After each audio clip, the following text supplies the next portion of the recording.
Working on a little bit of a project. So in our cow barn, this is our cow barn where we milk all of our cows. These are the 2 robot rooms we have.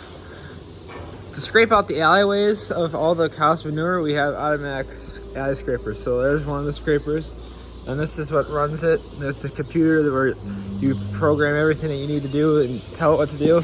And the other alley scrapers here. And it's the same thing on the other side of the barn. So what happens is as chains wear out with any chain, they get looser and stuff. So what happens when the chains get loose is this is adjustable, so this goes up and down, and so you raise it up as you get the chain loosens up to retighten it, and eventually obviously you can only adjust it so far. So today what we're going to do is we're going to lower that down to loosen up all the chain, and we're going to take lengths out of the chain so that way we can start over, because right now we're out of adjustment for the alley scraper. So that's what we're going to work on here. So I'm going to start working on loosening this up so that way we have loose chain, so that way we can take lengths out of it quick.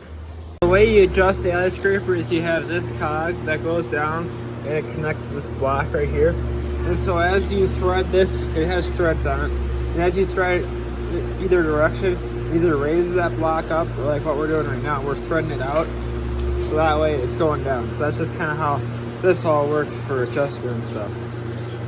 I got the chain loosened all the way up, so now what we're going to do is we got our come along here. So what we do is hook that up to the alley scraper, then hook it up to some point on the chain down there. Then we use that to tighten up all the slack, and then we work on cutting the chain and putting the connector link like this one right here in. So work on doing that now. Tightened up when we come along, so we got our extra chain over here. So we're just going to work on cutting this link right here, so that way we can get rid of the extra stuff, and we'll work on putting the chain back together.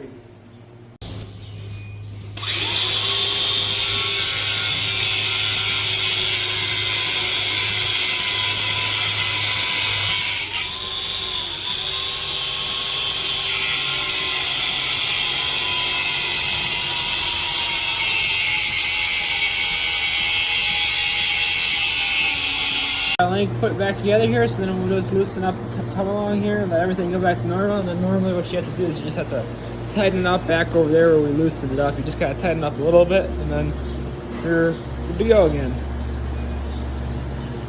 Today's the end of the day. We finally get this tractor split here, so we're gonna pull out Bobcat here so that way we have a little bit more room to work with, and we're gonna get the last couple things pulled apart, because right now there's like these lines right here, they're Freon lines, so those gotta get detached here. Then there's like a couple more electrical things that we gotta do, and then we should be able to work on getting it completely split. We can start looking at the inside of the tractor that needs to actually be fixed.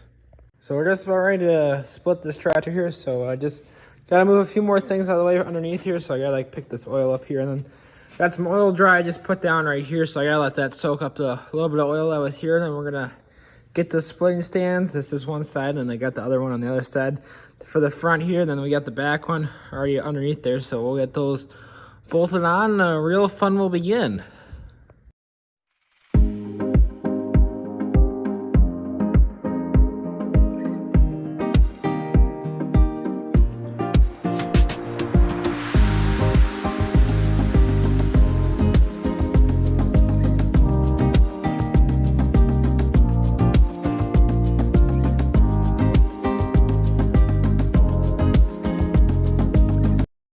My dad and I got all the splint stands underneath the tractor and stuff, so we're just he's working on breaking one size of bolts free, and then I'm gonna work on breaking other sides of bolts here and here that hold the tractor together. So we're gonna work on doing that, and then we can start rolling it apart.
got the tractor rolled apart, and then what we did is we took the clutch off, which is right there, and then the clutch was bolted to the flywheel, which we also took off, and then the rear main here, which is, this is what we wanted to get to, that bolts on here. So that bolts on there, and then the flywheel bolts onto that, and then the clutch bolts on the flywheel. So what we had to get to is basically this seal right here. So we'll get that ordered in, and then we'll put everything back together.